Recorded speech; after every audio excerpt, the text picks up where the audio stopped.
Perfect. Welcome, Sergius. I'm going to share my screen with you guys. We always try to make this session a little more interactive. So if you have a question, just turn on your mic and fire away. If you don't feel comfortable with that, pop them in the chat.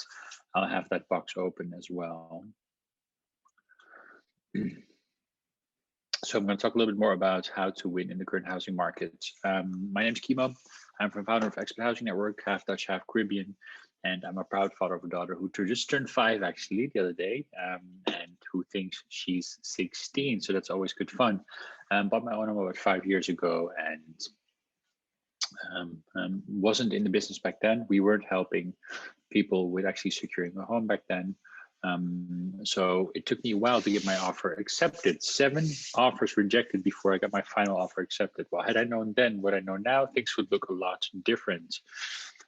Today's goal is to actually add value to you guys. So if you have any questions, pop them in the chat or turn on your mic and fire away. I'm going to talk a little bit more about the Mindstate, talk a little bit more about EHN, and several tips to succeed in the current housing market. I believe greatness is achieved in the agency of others. So if you do decide to move forward and work with EHN, you'll work with one of my lovely colleagues who actually lived abroad or are from abroad, so they know what it's like to move to a new country and to start up a new home. Where do we offer our services? In mainly the metropolitan areas of the bigger cities, so Amsterdam, Eindhoven, Rotterdam, The Hague, Maastricht, and Groningen. So if you're looking to buy in those areas, and I'm talking about a range of 20, 30 kilometers outside of those areas, then you should be fine. We're not traditional real estate agents. We only help with buying and renting, so we're not distracted by easier business, which is technically selling at the moment. And we charge a fixed fee, so no commissions. And we know what it's like to move to a new country. Whereas the added value of EHN, and then I'll stop talking about EHN, is that selling agents take our offers more seriously. We can sometimes book in viewings when it's no longer possible, and we support by, of course, reviewing all the legal documents. One of the other more important things to us is that we help define the market value. There's plenty of places out there where you can look for properties prices that are in the neighborhood, but actually making the actual valuation is something that is still quite a puzzle. So we support with that. We'll inform you about rules and regulation. Of course, we make sure you don't make the same mistakes that I made when I was starting the business. The mind state, very, very important. A lot of people ask us, is this the right time to buy a home? Aren't we at our peak? What's going on? I tell them, look at several different things. Most important thing is look at the elements why property prices are continuously going up. And one of them is fiscal benefits. So the government has made it very attractive to own a home or to buy a home. Why? Because of the tax exemption is one thing. If you are 34 years or younger, you're buying a property up to 400,000 euros, you no longer have to pay transfer tax. Transfer tax is equal to 2% of the purchase price. If you're, however, 35 or you're buying a property that's more than 400,000 euros, you do have to pay transfer tax. What we're seeing is that all that money that's being saved right now in transfer tax is being put back into the system. Interest rebate, you can deduct your mortgage interest off your taxable income at the end of the year, which makes it very attractive to have a mortgage. No capital gains. If you sell your property and you make a profit, you don't have to pay any taxes over that. And also, parents can make tax-free donations to their kids if they use that money for property. So that drives a lot of money back into the system and creates a lot of attraction for people that want to buy a home. The interest rates, of course, are historically low as well, and the rents are, I wouldn't say historically high, but they're high. And combine that with a lack of supply, or technically the demand is increasing, supply is not increasing as rapidly, and then you have a issue, and that drives prices up. I think right now there's 1.3 houses per person looking for a home. Well, that is not a lot. So there's a lot of competition out there, and I don't see that changing anytime soon. I think the government will not touch any of these fiscal benefits. Maybe with extra pressure they might the next couple of years, but they're very liberal, and their consistency consists of homeowners and home buyers. So the next year prices will go up. The year after, most likely as well. What happens after that, I don't know exactly. I don't have a glass ball, but it seems like we're getting busier on this earth, and with the world opening up again, I think we'll see a increased traction towards some of the more Western countries and the cities. Okay, knowing that, we're not at our top yet, right? We're still at a very comfortable level, even though prices are going nuts. But I think 5 years from now, everybody will look back and think, oh, I was happy I bought a home 5 years ago. what can we actually offer you to succeed in this housing market? Well, several tips. First, of course, preparations have to work. Nail your finances. Make sure you understand what you want to spend on a monthly basis. Have a look at your monthly expenditure, but also understand what a mortgage consists of. You have principal, which is technically the equity you build up, and you have interest on top of that. Interest is deductible by your taxable income. So make sure you understand what you want to pay and how much you want to actually spend and what that means.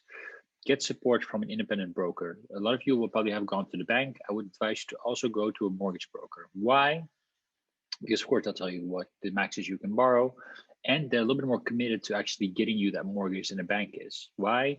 Because that's their bread and butter, right? And sometimes they can actually pre-confirm the mortgage, not 100%, but they'll be able to say, okay, hey, looking at your file, you should be able to get a mortgage. And sometimes they'll actually be able to get it confirmed within the cool-off period. I'll talk a little bit more about that, but that makes it very attractive, especially when you submit a offer. They'll also be able to give you the best rates and conditions. I always compare a bank to an old-fashioned retail shop. They'll have 3 to 4 products.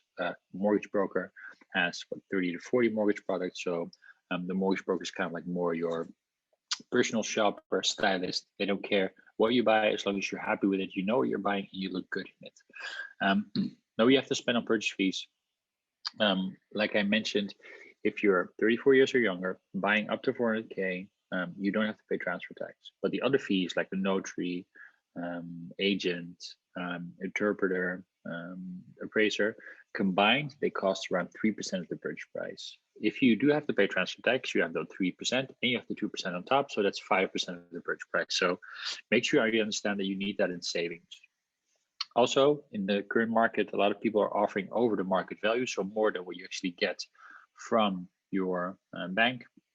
So make sure you have some savings to make your offer a little bit more competitive.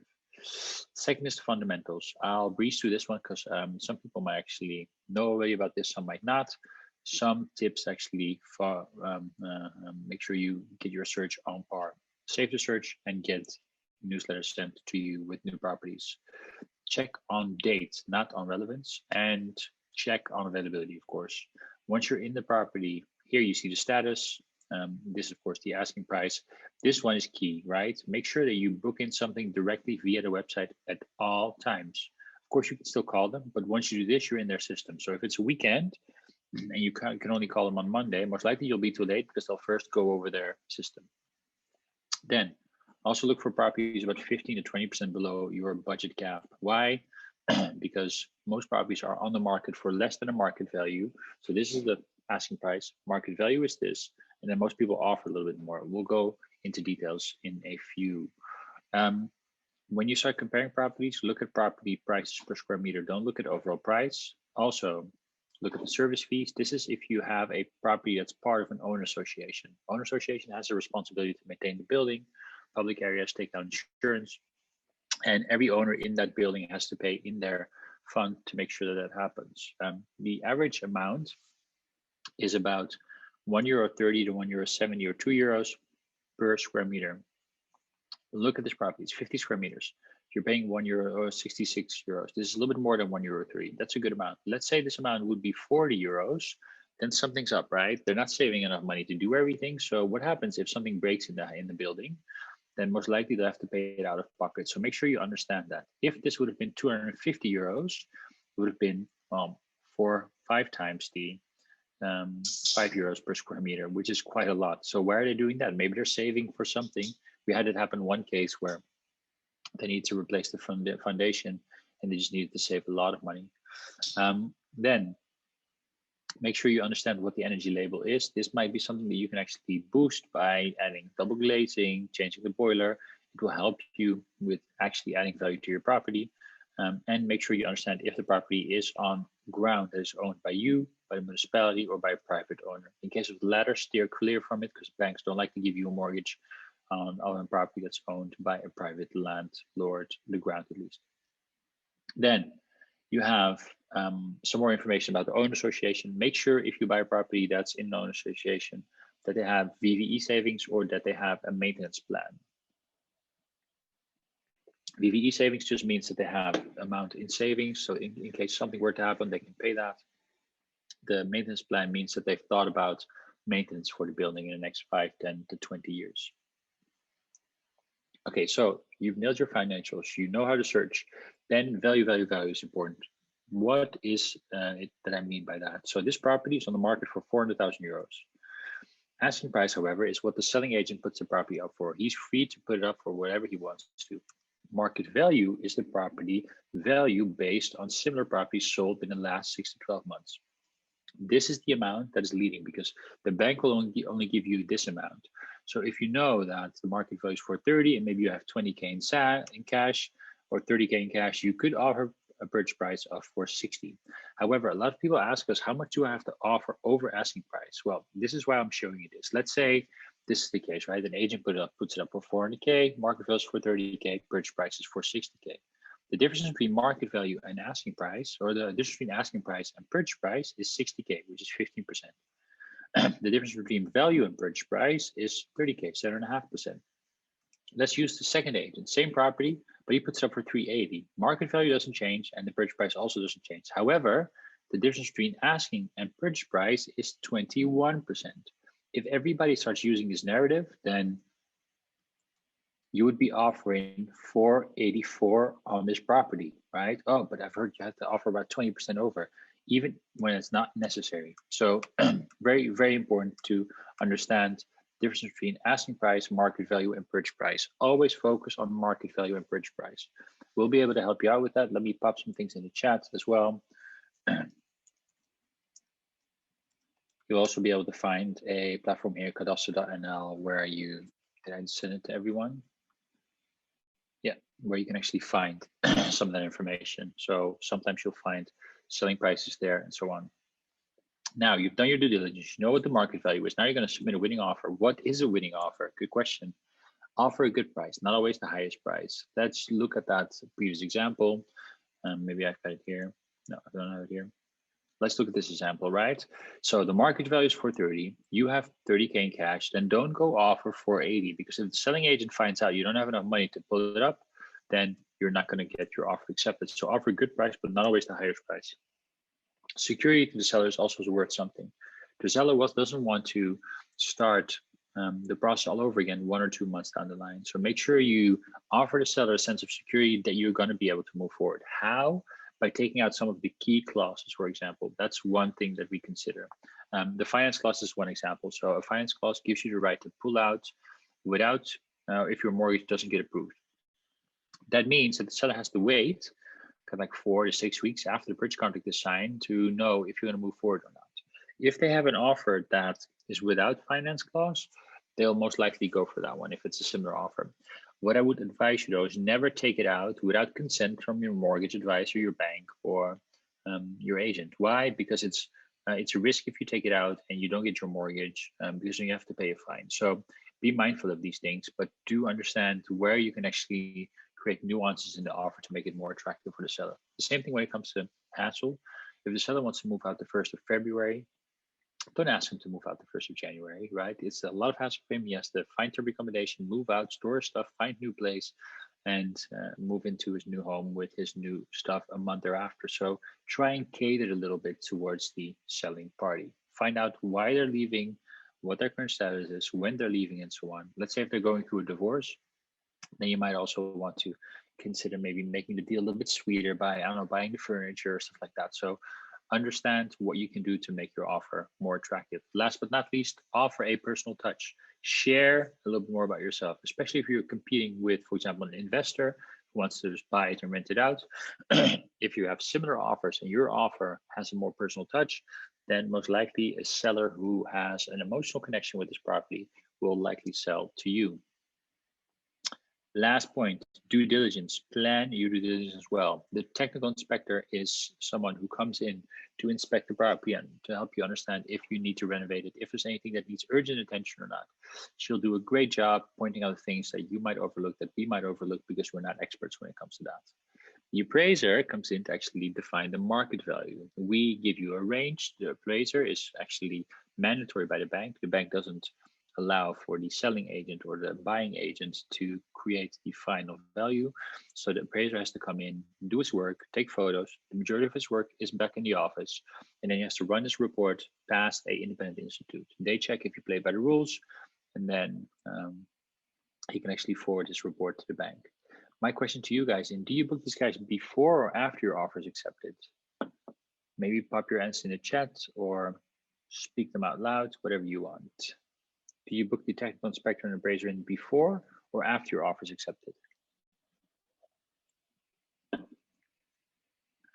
Hey, Matthias says after. Any other after or before? I'm just gonna spill the beans on this one. Indeed, after. Congratulations, Mattia. You'll be going to the, Amy Miller says before. It was a 50-50 chance. That is correct. So you booked them in after the offer is accepted. Why? Because it costs money to book them in. Sorry, Amy, you had a good shot. You were very close, came in as an honorable second. But let's say you booked them in before and your offer doesn't get accepted, you've lost $1,000 there. This was a bit of a trick question because some people think that they're committed to the deal once their offer is accepted. That's not the case. So when your offer is accepted, let's say we submit an offer today, Friday, what is it? Oh, the 29th. Let's say your offer is accepted today. Then you have a week and a half before you sign a bridge contract. And then you're not locked in yet because you have 3 days thereafter to reconsider. So only after the 3 days have ended, which we call the cool-off period, will you be committed to the deal. So before that, you have room to pull out, to wake up sweating in the middle of the night, thinking like, oh my God, what did I do? And just tell the selling party, sorry, I'm not going to move forward with it. After the cool-off period ends, you cannot pull out anymore unless you have a clause in the contract. Why is it important to book these guys in rather sooner than later? Because you want to know what the conditions of the property before you actually come committed. The same thing applies for the market value. You want to actually understand that because the bank will only give you this much money. So if it turns out to be lower than you anticipated, then you might have to put up more cash. If it's the same as you anticipated or higher, then you're good. Get these reports in preferably before the bridge contract signing, because if it turns out that the value is much lower or that the current condition is much worse, then you can sometimes still negotiate a little bit. Please be mindful, it's a competitive market, so don't try to negotiate too hard. I had it happen once 2 years ago where a deal, the seller pulled out or went with another higher offer actually, when we tried to negotiate a little bit. So be mindful that you don't do that. You get these reports in ideally before signing a bridge contract, and if not, no later than the cool-off period. So that's the answer to that. I've come to the end of the presentation. A brief recap of what we discussed. Before you start, get in the right state of mind, nail your finances, understand and use the fundamentals. Always look at market value. Don't look at asking price. Send a smart, considerate offer with some more information about yourself and time your due diligence. Any questions? This is the time. Sergio does have a question. What is the value the bank will finance? The actual valuation. So like I mentioned, the appraiser will come in to do the final valuation. That's what the bank will finance for you, of course, if your salary permits that much money. Can the appraiser set different value than it was accepted in the offer? Yeah, of course. So let's say you submit an offer on, let's go to that property, right? Let's go to this property. No, I can show it like this. Let's say the asking price 400,000. You offer for 50, then appraiser could say, no, it's not worth 450, it's worth 430 based on the research I did. So yes, that's definitely the case. What we do is we help you understand what the range is of the market valuation. So you at least know what you're going to get from the bank. And then it's up to you if you want to offer over. We're, however, seeing a lot of people actually offering more than the actual market value. And sometimes by the time the appraiser comes in, there's some new data available and you'll actually be able to value it closer to what people have offered. Are there signs for a deal that's too good to be true? Yes, there are signs. Mostly, I would say they're cosmetical. So when a property is recently renovated and you see it like it looks brand new, then always try and figure out what the quality of the stuff is that you're buying. The other thing is that if it's too good to be true, you often see that there's like maintenance that needs to be done in the future. So if a property value is much lower or the asking price much lower than what you would anticipate, then try and ask more for, okay, so what's the status of the foundation? When was the last maintenance done? Is there a plan? What do you expect for future? How are the neighbors? and why are the sellers selling as well? Maybe it's because they're going through divorce or they're going through a bankruptcy, name it. So I think it's very important to understand why is the price very low, or does the place look really brand new and you're paying really top dollar for it? Make sure that you understand what the current condition of their property is. Also, one thing that could impact that, by the way, is the ground lease. So ground lease prices could increase in the future, and sometimes you pay off for a specific period of time, and then if that time expires like in 5 years, then that's going to impact the amount that you'll spend on a monthly or annual basis for ground lease. So if selling agents know that, then they make the offer or they make the asking price much lower. The same thing applies for if you buy a property that's on ground owned by a private party. So those are things that are definitely too good to be true things. Are there any cases that one might consider underbidding? Sometimes with new builds that happens, because I don't know, they've sometimes been on the market for quite a while. With existing builds, it doesn't happen very often anymore. Sometimes if a selling party had a deal that backfired because the buyer couldn't move forward, then sometimes they do accept lower prices. But on average, like it's either at market value or over market value, and the majority of the agents put their properties up for below market value. Hope that answers your question a little bit, Sergio. Coolio.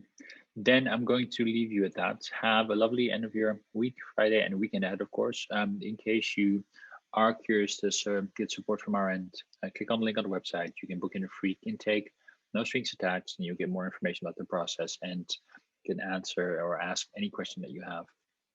Take care, guys. Thanks for joining, and see you soon.